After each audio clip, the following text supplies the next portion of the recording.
Ben Çinlilerin altın, gümüş, ipekleri, tatlı sözleri ve diğer değerli hediyelerine aldanmadım. Biz birçok Türklerin onlara aldanıp yok olup gittiklerini ve kulluğa maruz kaldıklarını hiç unutmadım. Ben Allah'ın yardımına sığındım ve ben Türklerin Hakan'ıyım. Bilge Hakan, Bilge Hakan, Bilge.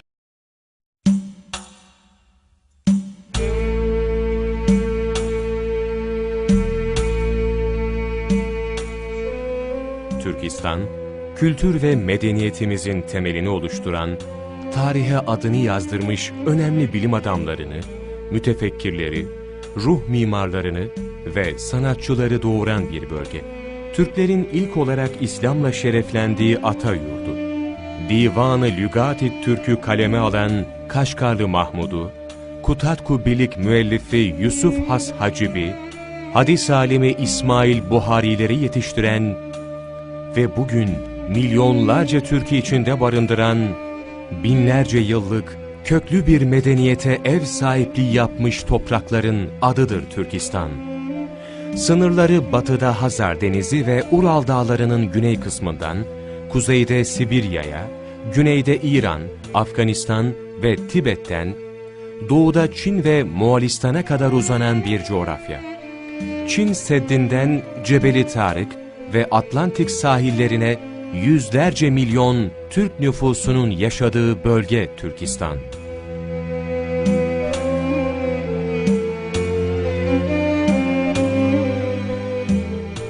Türkistan demek, Yesi demek.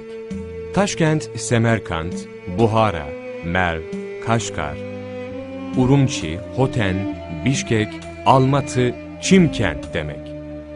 Türkistan demek, ilim demek, irfan demek. Yüzlerce ilim, irfan ve gönül sultanlarının merkezi demek.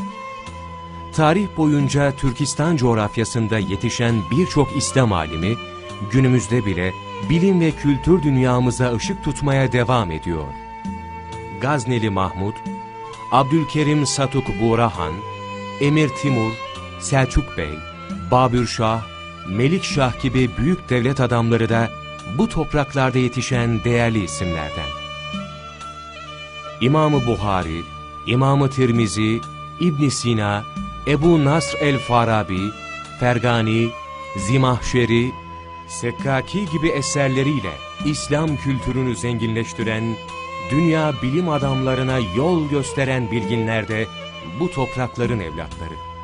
Ayrıca Divan-ı Lügat-i Türk'ün yazarı Kaşgarlı Mahmud, Kutatku Bilig'in yazarı Yusuf Has Hacib, Atabetül Hakayık adlı dev eserin sahibi Ahmet Yükneki gibi dünya tarihine kültür hazineleri kazandırmış eşsiz şahsiyetler de bu coğrafyada yetişmiş.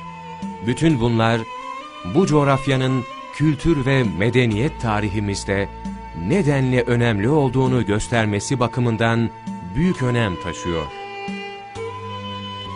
Türkistan ne yazık ki Doğu ve Batı olarak ikiye ayrılmış durumda. Batı Türkistan, Kazakistan, Kırgızistan, Tacikistan, Özbekistan ve Türkmenistan'ın dahil olduğu bölgeyi kapsamaktadır. Diğer bölge ise 2 asırdır zaman zaman Çin'in esareti altında bulunan gönül yaramız Doğu Türkistan. Doğu Türkistan, Türkistan coğrafyasının doğusunda ve Asya kıtasının tam ortasında bulunmaktadır. Güneyde Pakistan, Hindistan, Keşmir ve Tibet, güneybatı ve batıda Afganistan ve Batı Türkistan, kuzeyde Sibirya ve nihayet doğu ve kuzeydoğuda Çin ve Moğolistan'la sınırdır. Doğu Türkistan, 1.828.418 kilometrekare yüz ölçüsüne sahiptir. Tarihi çok eskilere dayanan Doğu Türkistan toprakları, tarihin ilk dönemlerinden beri Türklerin ana yurdu, 1000 yıldan beri de İslam toprağıdır. Özellikle de araştırmacılar tarafından tarihin ilk medeniyet merkezlerinden biri olduğu belirtilen Doğu Türkistan, jeostratejik konumu itibariyle Batı ve Doğu kültürlerinin kaynaştığı bir alan olmuştur. Tarih boyunca büyük imparatorluklara ev sahipliği yapan bu topraklar, Halife Abdülmelik Mervan döneminde Türklerin kendi rızalarıyla İslam'ı kabul edişinden sonra İslam aleminin ayrılmaz bir parçası haline geldi. Özellikle Hakan Abdülkerim Satuk Buğra Han'ın İslam'ı kabul etmesinin ardından 751 ve 1210 yılları arasındaki dönem Doğu Türkistan'ın altın devri olarak bilinir. Medreseleri ve öğretim kurumlarıyla ünlenen Doğu Türkistan, bu dönem boyunca dünyanın dört bir yanından gelen öğrencileri misafir etmiş, tarihe yön veren devlet ve bilim adamları yetiştirmiştir. Bu bölgeden dünyanın dört bir yanına göç eden Türklerse, İslam'ı dünyanın çeşitli ülkelerine taşımışlardır. Doğu Türkistan, siyasi, ekonomik ve askeri yönden Asya'nın en stratejik bölgelerinden birisidir. Asırlar boyunca hür ve bağımsız yaşamış olan Doğu Türkistan, Rus ve Çin devletlerinin tarih boyunca dikkatini çekmiş, açık veya sinsi düşmanlıklarına maruz kalmıştır.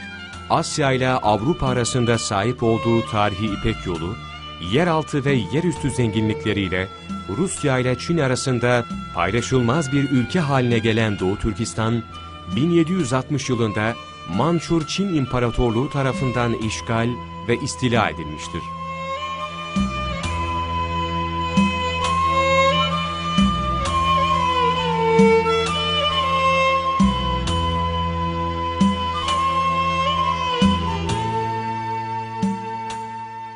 ...1863 yılında bir ara yeniden hürriyetine kavuşmuştur. 1870'e doğru Yakup Han Bedevlet, merkezi Kaşgar olmak üzere Doğu Türkistan'ın en büyük parçasını bir devlet halinde topladı. Bu devletin Osmanlı Devleti'ne bağlı olduğunu ilan ederek Osmanlı Padişahı Sultan Abdülaziz Han'a biat edip onun adına hutbe okuttu. Osmanlı hükümeti Babali bu bağlılığı kabul etti. Ülkeye askeri uzmanlar gönderdi.